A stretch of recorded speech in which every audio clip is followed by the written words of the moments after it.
नमस्कार दोस्तों, आज की इस वीडियो में एमएसएमई परचेज से रिलेटेड कुछ इंपॉर्टेंट पॉइंट डिस्कस करने वाला हूं। इस टाइम हम सबके लिए समझना बहुत जरूरी है। जैसे इनकम टैक्स का सेक्शन है 43B क्लोज एच, वह कहता है कि अगर आपका सप्लायर एमएसएमई है और आपने एमएसएमई सेक्शन 15 के हिसाब से टाइमली पेमेंट नहीं किया है, मतलब 15 दिन या 45 दिन में, तो आपका जो परचेज वाला खर्चा है यह आपकी इनकम बन जाएगी और आपको इस पर इनकम टैक्स देना होगा। लेकिन हम यह डिस्कस करने वाले हैं कि क्या सबके ऊपर यह सेक्शन 43BH इनकम टैक्स का लागू होगा अगर हमारा सप्लायर एमएसएमई है।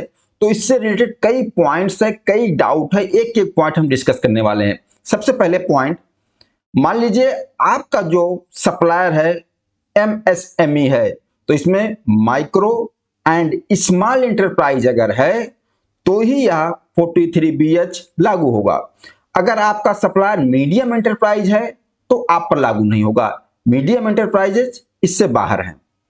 लेकिन अगर माइक्रो या स्मॉल इंटरप्राइज भी है और आपका सप्लायर ट्रेडर्स है, ध्यान देना ट्रेडर्स है, तब भी आपके ऊपर यह इनकम टैक्स का सेक्शन 43BH लागू नहीं होगा। मतलब 15 या 45 दिन में आपको पेमेंट करना है ऐसा कोई जरूरी नहीं होगा। लेकिन अब आपको कैसा पता चले कि सप्लायर आपका ट्रेडर्स है या मैन्युफैक्चरर है या सर्विस प्रोवाइडर है? जो आपके सप्लायर का जो एमएसएमई है, जो आपको सर्टिफिकेट देगा, उसमें बकायदा लिखा होता है कि वह मैन्युफैक्चरर है या सर्विस प्रोवाइडर है या ट्रेडर्स है।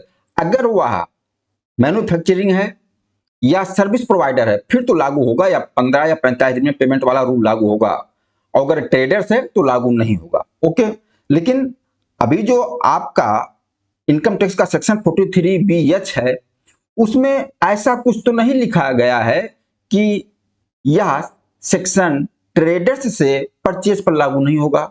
सवाल तो दिमाग में आता है।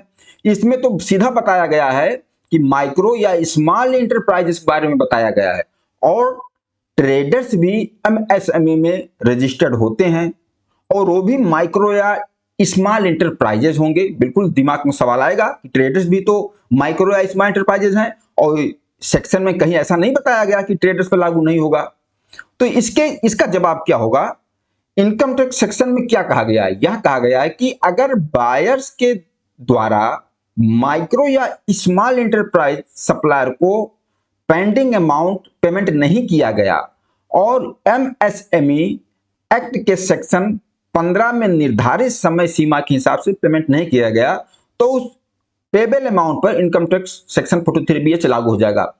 यह बताया गया है, लेकिन यहां पर ऐसा कहीं नहीं लिखा है कि ट्रेडर्स पर लागू नहीं होगा। ओके, लेकिन अब हमें ये चीजें ध्यान देना कि यहां इसमें लिखा गया है कि एमएसएमई एक्ट के सेक्शन 15 में निर्धारित, ये चीज यहां कोट किया गया है 43BH में।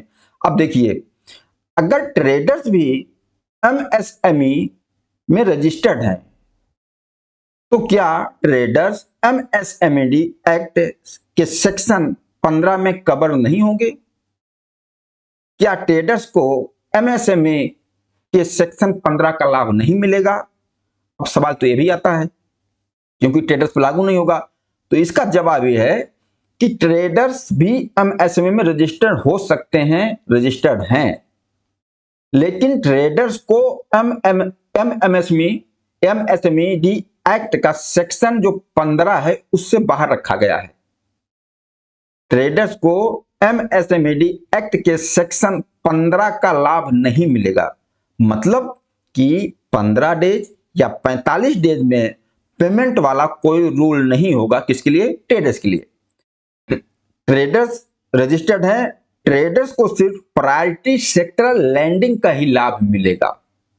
मतलब जो एमएसएमई का सेक्शन 15 है वहां पर जो 15 दिन में पेमेंट कर देना है उसको, या 45 दिन में पेमेंट कर देना है, किसके लिए है? Micro enterprise, small enterprise, plus अगर वह मैन्युफैक्चरर और सर्विस प्रोवाइडर हैं उनके लिए।